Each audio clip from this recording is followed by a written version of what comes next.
આકાશવાણી ભુજ સમાચાર કલ્પના શાહ વાંચે છે.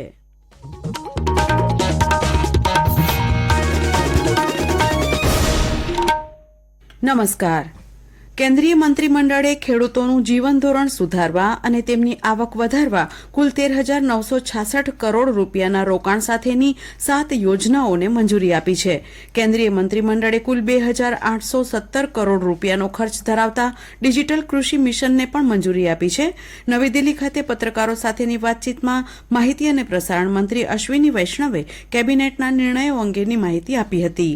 જે મુજબ મંત્રીમંડળે 3,979 કરોડના કુલ ખર્ચે અન્ન અને પોષણ સલામતી યોજનાને પણ મંજૂરી આપી છે. સરકારે 2,291 કરોડ રૂપિયાના ખર્ચે કૃષિ શિક્ષણ અને વ્યવસ્થાને મજબૂત કરવાનો નિર્ણય લીધો છે. મંત્રીમંડળની બેઠકમાં 1,702 કરોડ રૂપિયાના ખર્ચે પશુધન આરોગ્ય અને વસ્તી વૃદ્ધિ યોજનાને પણ મંજૂરી આપવામાં આવી છે. આ ઉપરાંત 860 કરોડ રૂપિયાના ખર્ચે બાગાયતના સતત વિકાસ કાર્યક્રમને મંજૂરી અપાઈ. 1,115 કરોડ રૂપિયાના ખર્ચે પ્રાકૃતિક સંસાધન વ્યવસ્થાને મજબૂત કરવાનો પણ નિર્ણય લેવામાં આવ્યો છે. મંત્રીમંડળની આ બેઠકમાં 18,036 કરોડ રૂપિયાના ખર્ચે મુંબઈ ઇન્દોર વચ્ચે 309 કિલોમીટર લાંબી નવી રેલવે લાઇન યોજનાને પણ મંજૂરી આપવામાં આવી છે. દરમિયાન કેન્દ્રીય મંત્રીમંડળે ગુજરાતના સાણંદમાં સેમિકન્ડક્ટર યુનિટ સ્થાપવાની કેનેસ સેમિકોન પ્રાઇવેટ લિમિટેડની દરખાસ્તને મંજૂરી આપી છે. 3,300 કરોડ રૂપિયાના સૂચિત રોકાણ સાથે સ્થાપનાર આ એકમની દૈનિક ક્ષમતા 60 લાખ ચિપ્સ હશે.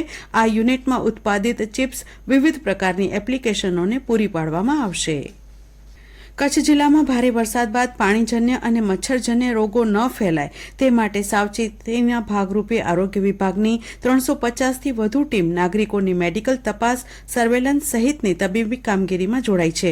ગામડાઓમાં પીવાના પાણીના ટાંકામાં યોગ્ય ક્લોરિનેશન થાય તે બાબતને સુનિશ્ચિત કરવામાં આવી છે. આ ઉપરાંત પાણી સુપર ક્લોરિનેટેડ કર્યા બાદ ઉકાળીને પીવા માટે લોકોને અપીલ કરવામાં આવી છે. પાણી ભરાયેલા ખાડા ખાબોચિયાવાળા વિસ્તારોમાં દવાઓના છંટકાવ પણ કરવામાં આવી રહ્યો છે.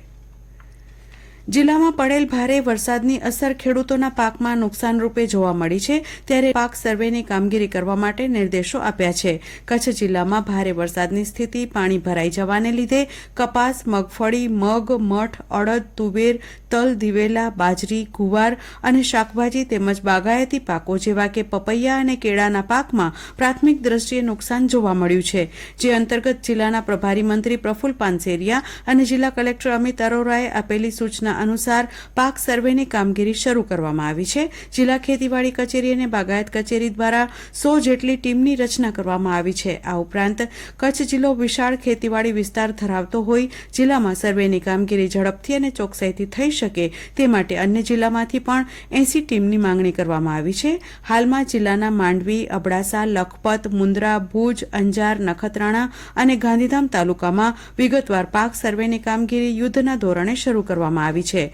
ખેતીવાડી કચેરીના પ્રાથમિક સર્વે અને અંદાજ મુજબ 730 ગામના કૃષિ વિસ્તારમાં નુકસાની જોવા મળી છે.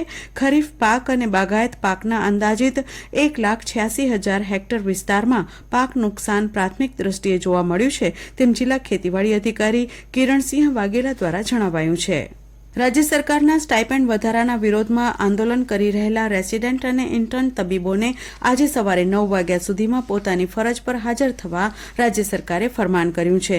રાજ્ય સરકારે રેસિડેન્ટ અને ઇન્ટર્ન તબીબોના સ્ટાઇપેન્ડમાં વધારો કર્યો હતો, જેનો તબીબોએ વિરોધ કર્યો હતો. 31મી ઓગસ્ટથી આ તબીબો હડતાળ ઉપર ઉતર્યા છે. જો આજે સવારે આંદોલન કરી રહેલા તબીબો ફરજ પર હાજર નહીં થાય તો શિક્ષાત્મક પગલાં લેવાનું પણ જણાવાયું છે.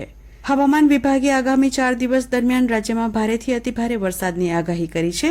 દરમિયાન રાપર તાલુકાના ફતેહગઢ, ખાંડેક, મોડા, મમાયમોરા સહિતના ગામોમાં અત્યારે વહેલી સવારથી વરસાદ વરસી રહ્યો હોવાનું ખાંડેકથી કરમસિંહભાઈ માલીએ ફોન પર જણાવ્યું હતું. અને આ સાથે આ સમાચાર બુલેટિન અહીં પૂરું થયું. નમસ્કાર.